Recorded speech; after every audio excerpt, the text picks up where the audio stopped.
안녕하세요, 박정호입니다. 오늘은 한동안 우리 사회에서 가장 핫한 주가의 테마 종목으로 불렸던, 테마가 아니죠. 이건 진짜 대세이긴 했습니다만, 바로 2차 전지와 관련된 내용을 제가 주식 관련해서 얘기 드릴 건 아니고요. 이 2차 전지와 관련돼서 굉장히 중요한 변화가 있어서 좀 말씀을 드리려고 합니다.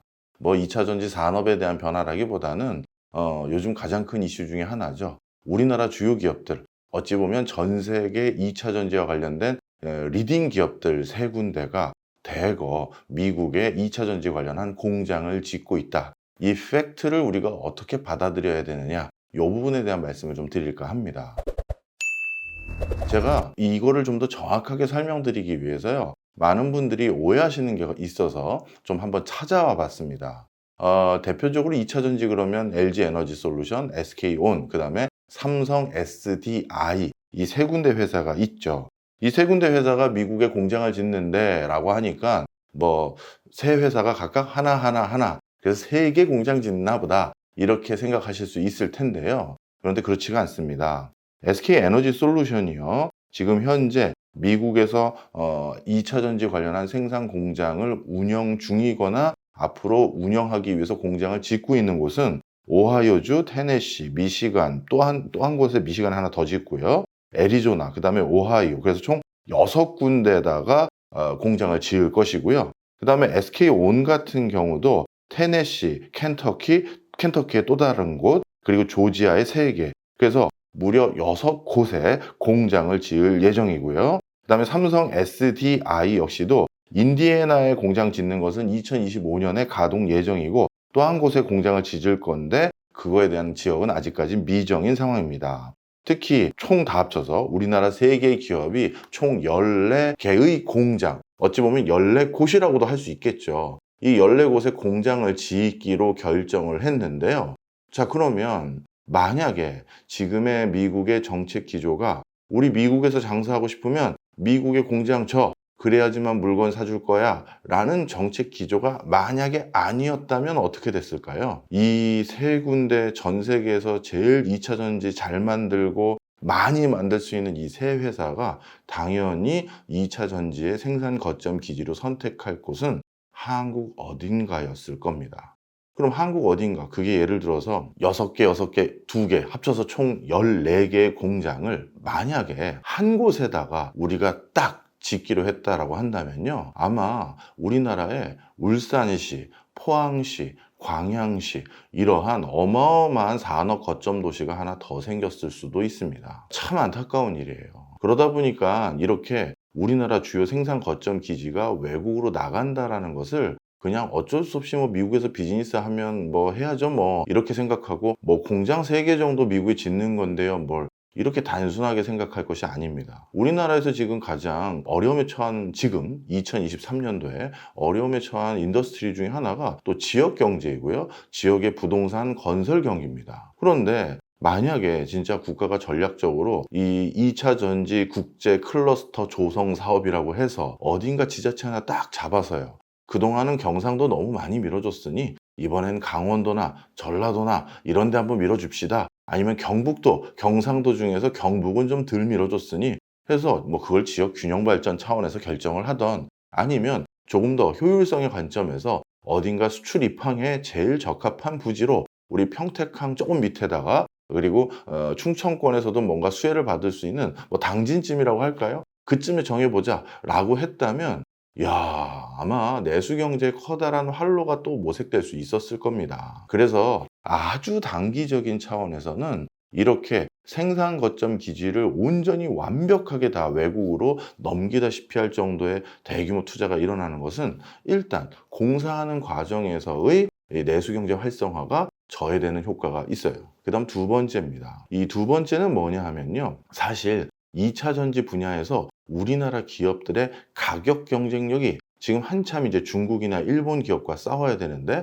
훨씬 올라갈 수 있는 기회를 유실한 것이다, 이렇게 말씀드릴 수 있습니다. 사실 국가마다 어느 대규모 지역에 대규모 공장을 지을 때 그 공장을 짓는 데 필요한 구성 요소를 어디까지가 해당 기업이 하는 것이고 어디까지가 국가에서 챙겨주는 것인지에 대해서 사실 FM대는 룰, 또는 모두 일괄적인 룰이라는 건 있지 않습니다. 하지만 대표적으로 우리보다는 조금 더 시장 경제주의가 그리고 민간의 경제 부분에 많은 부분을 이양한 국가들 같은 경우는요. 어떻게 공장을 짓게 되냐 하면 예를 들어서 국가에서 건설한 메인 고속도로나 메인 간선도로가 저기 있고 공장은 이 도로에서 이만큼 떨어졌다고 할 수 있죠. 자, 그러면 이 공장에서 이 메인 도로까지 가는 이 중간에 도로를 건설해야 될 거 아니에요. 그래야 컨테이너로 실어 나르기도 하고 또 자재들 갖다 받아다 들어오기도 하겠죠. 그럼 이 도로는 누가 까는 겁니까?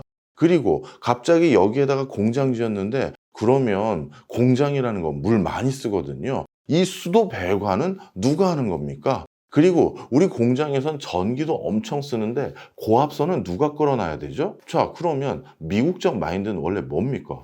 네가 네 돈 벌겠다고 거기다 공장 차린 거니까 그건 네가 설비해야지. 그게 어찌 보면 원칙이었고요. 그런 원칙에 의거해서 공장을 짓는 것에 법적인 테두리가 만들어진 국가들이 상당히 OECD 국가의 대부분입니다. 근데 우리나라 같은 경우는 어떻게 했냐면요. WTO에 본격적으로 가입할 때 즈음에 이제 국가에서도 잔꾀를 부려야 될 상황이 돼버렸어요. WTO에 가입하기 직전에는 우리가 자유무역의 어떻게 보면 최정점인 WTO에 가입해서 어느 나라의 관세와 통관과 관련된 여러 규제를 철폐해서 우리나라 물건이 많이 들어가게끔 그렇게 조치를 취하고 싶은 것인데, 그런데 외국 기업들은, 외국 나라들은 다 바본가요? 야, 우리나라도 관세 없었고 우리나라도 규제 없었으니 한국 너희도 없애. 당연히 그렇게 되겠죠. 그런데 그 당시까지만 하더라도 아직까지 우리나라 정부에서는 우리 기업들의 제품 경쟁력이라든가 기술 우위에 대해서 그렇게 명확히 자신감이 있지는 않았습니다. 그리고 원래 어느 나라든 어느 기업들 이제 니네들이 알아서 해라고 하면서 국제적인 경쟁에 혈혈단신 그냥 무작정 내보내는 국가는요. 미국을 포함해서 그 어느 나라도 없어요. 자, 다시 돌아와서 그러다 보니까 그때 관료사회에서는 이제 고민을 하게 됩니다. 이제 WTO에 가입하려면 우리가 기업들에게 직접적으로 보조금을 줘버려서 반덤핑으로 외국에 팔 수 있는 기회 이런 것도 제공해주지 못하게 되고, 그 다음에 외국 물건들이 국내에 들어올 때 비싸게 만들어지도록 하기 위해서 외국 물건에 대해서는 관세를 엄청나게 부여해서 이제 외국 물건은 비싸고 국산품은 싸고, 그래서 국내인들이 국산품을 더 많이 사게 만들게 하기도 어려워지고, 어떻게 하면 좋을까? 그때 바로 관료들과 그리고 저희 같은 학자들이 머리를 쥐어짜서 생각해낸 방법이 이렇게 하자. 공장을 앞으로 기업들이 지을 때 그 기본적인 토목공사라든가 초창기 기본 제반 시설 부분에 대해서는 우리 국가가 대부분 그거를 해주자.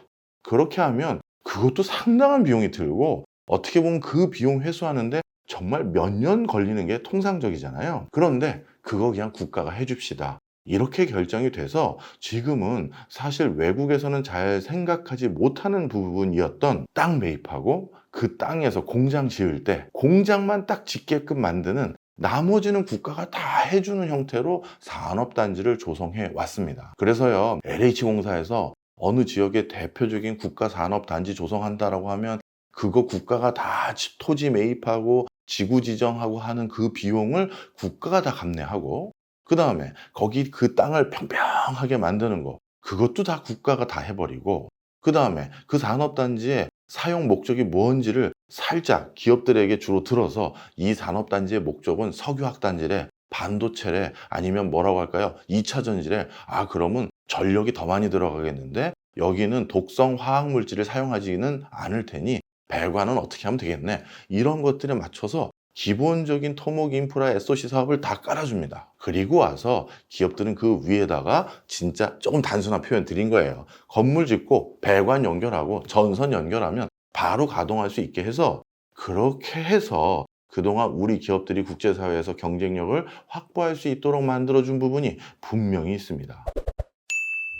자, 그럼 다시 2차 전지로 돌아와 보죠. 이번에 2차 전지와 관련돼서 우리나라 기업들이 이제 중국 기업과 일본 기업과 유럽 등 많은 기업들과 일전을 불사할 것인데, 그리고 이 2차 전지 산업은 우리나라의 제2의 반도체 산업과 같은 주력 수출 품목이자 향후 우리 경제가 이끌어 나가는데 가장 주요한 테마가 될 것이 분명한데, 그러면 예전처럼 똑같이 우리가 전폭적으로 지원을 해야죠. 그럼 분명히 불보듯 뻔한 건 적어도 한 곳이든 두 곳이든 그건 제가 모르겠습니다만 특정 지역에 국가가 2차 전지 싹 공장 부지와 기본 설비 그리고 인근에 1, 2차 벤더들까지 전부 다 들어오게끔 만들 수 있는 부지까지 그리고 그 근처 대학들에게선 2차 전지 산업 현장에서 일할 수 있는 근로자들 양성할 수 있도록 학과 개편 다 해주고요. 또 그 근처 대학의 교수들과 석박사 과정 있는 친구들은 산학협력 프로젝트, 즉 국가와 기업과 학계가 합쳐서 2차 전지 차세대 기술 육성하는 거 그거 다 국정과제로 해서 분명 육성했을 거예요. 당연히 그 과정에서 중국의 2차 전지 제품 못지않은 가격 경쟁력을 또 한 번 발현할 수 있는 기회가 있을 수도 있었을 겁니다. 자, 그런데 그것도 놓쳐버린 거죠. 물론 미국에서도 일부 보조금 주긴 좋습니다만 그거에 비해서 우리나라 정부가 우리나라 기업에게 제공하는 수준이라는 것은 주판을 튕기는 게 아니에요. 직접적인 부분의 경제 효과만을 고려한 그런 주판으로 그런 방식으로 보조금을 주는 게 아닙니다. 자, 바로 이것도 그러면 두 번째로 2차 전지 관련한 기업의 공장들이 미국에 간다는 것은 우리나라에 있었을 때 갖출 수 있었던 경쟁력 우위를 일부 또 유실하게 된다. 이렇게 말씀드릴 수 있겠죠. 그 다음 세 번째입니다. 중장기적으로 국가 경제에도 지대한 악영향이 있습니다. 먼저 우리나라 원화 가치가 떨어질 수 있는 요소들이 많아요. 실제 미국은 경제 부분에서 자국의 경제력에 위협을 가할 수 있는 국가들을 처참하게 부셔버리기 위해서 많은 일들을 해왔는데요. 그 전에 대표적으로 그런 조치가 강압적으로 취해진 나라가 대표적인 곳이 일본입니다. 일본의 엔화 가치를 한꺼번에 몇 배 폭등시켰고요. 프라자 합의를 통해서요. 그 다음에 다양한 협약을 통해서 주력 수출 품목에 대해서 그리고 부가가치 높은 수출 품목에 대해서 관세를 100% 이상씩 부과한 협약들을 내리해가게 됩니다. 그러다 보니까 일본 제품들이 하루아침에 가격이 2배가 아니라 3, 4배 이상 비싸져 버린 게 되는 거예요. 이 휴대폰이 일본산이라고 했었을 때 100만 원 정도 했던 것이 400만 원 됐다고 생각하시면 쉬울 겁니다. 그럼 여러분 100만 원짜리 400만 원 되면 사시겠어요? 못 사는 거죠. 그때 일본 기업들이 생존을 위해서 선택한 것이 대거 해외 이전입니다. 그래서 일본의 대표적인 자동차 회사인 도요타만 하더라도요. 전 세계 각지의 공장이 즐비하게 들어서기 시작한 것이 바로 미국의 본격적인 압박을 피하기 위해서 더 이상 엔고를 부담하면서 일본 내에서 생산한다는 것은 해외 수출을 못하게 되는 거야. 우리 그냥 해외 공장을 이전하자라고 하면서 1980년대 중후반부터 본격적인 해외 이전이 이루어지게 됩니다. 자, 그러다 보니까 어떤 문제가 생겼느냐? 일본 기업들이 뭔가 자동차나 가전제품이나 다양한 수출 성과를 내매도 불구하고 일본 엔화 가치가 좀처럼 올라가지를 못하는 거예요. 이것은 전 세계 실질실효 환율이라는 것을 비교 분석해도 쉽게 알 수가 있는데요. 이 실질실효 환율이라는 것은 전 세계 한 60개국 국가들의 각 국가의 화폐 가치가 진정한 가치가 얼마인지를 측정하기 위해서 국가 간의 상대적인 환율 플러스 그 나라의 무역 규모 플러스 그 다음에 실질적으로 그 나라의 물가 수준 등 다양한 요소를 고려해서 그 나라 화폐의 진정한 가치가 얼마인지를 측정하는 지표입니다. 그런데 일본의 실질실효 환율이라는 것은 이렇게 일본 공장들, 일본 기업들의 해외 이전이 대거 진행되기 시작하면서 계속해서 엔화 약세를 보이는 것으로 귀결돼 버렸습니다. 자, 그러다 보니까 이렇게 엔화 약세가 계속되는 과정에서 결국 이걸 어떻게 해석하고 받아들여야 되느냐? 자, 원래 수출 많이 하면 외국에서 달러, 파운드, 유로 이런 거 많이 벌어오는 거잖아요. 그럼 국내에 외화가 많이 수출해서 벌어왔기 때문에 국내 외화가 넘쳐나면 상대적으로 외화는 흔한 것이 돼서 외화 가치는 떨어지고 상대적으로 그 과정에서 자국 화폐 가치가 올라가는 게 일반적인 경제 메커니즘입니다. 그러면 일본 경제의 수출이 잘 되거나 일본 기업들이 뭔가 수출 성과를 내게 된다면 그 과정에서 자연스럽게 일본 엔화 가치가 올라야 되는데 바로 공장이 해외에 이전되다 보니까 어떻게 됐다? 해외 공장에 그 벌어들인 외화 자금이 다 글로 가 있는 거가 되는 거예요. 그런데 그럼 그 공장에 있는 것도 결국 일본 기업권이 다시 가지고 들어오면 되잖아요. 그게 안 되는 게 거기에서 계속 그 다음 생산하기 위해서 그 외화를 그 나라 현지에 있는 은행에 거기에 계좌 터서 보유하고 있어야 되잖아요. 기업이라는 것은 반영구적으로 경영활동을 수행할 것을 전제해서 경영활동을 수행하는 것이지, 이제 1년 뒤면 어떻게 될지 모르니까 일단 돈 다 본국으로 보내, 그렇게 비즈니스 하는 경우 없습니다. 그러니 중장기적으로 환율 부분에도 영향을 미치게 되는 것이죠. 자, 그렇다면 우리 환율도 어떻게 되겠습니까? 요즘도 이상하게 원화 가치가 많이 떨어져서 1,300원대에서 지금 계속 왔다 갔다 하고 있는데요.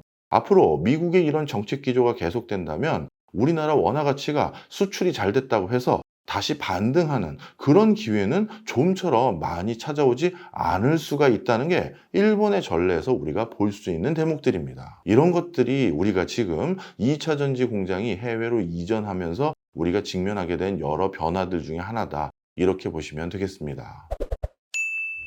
저는 그래서 이제 과거처럼요, 우리나라 정부와 기업가 또는 근로자들 모두가 머리를 좀 쥐어짤 필요가 있어요. 미국이 야, 공장 가져와 라고 해서 무조건 가져오는 것이 아니라, 표면적으로는 갖다 줬을진 모르겠지만 실질적으로는 여기에서 모든 것들이 다 가동되고 여기에 생태계가 다 있는 묘수는 무엇일까? 이런 것들이 좀 필요할 시점이 아닌가, 이런 생각해 봅니다.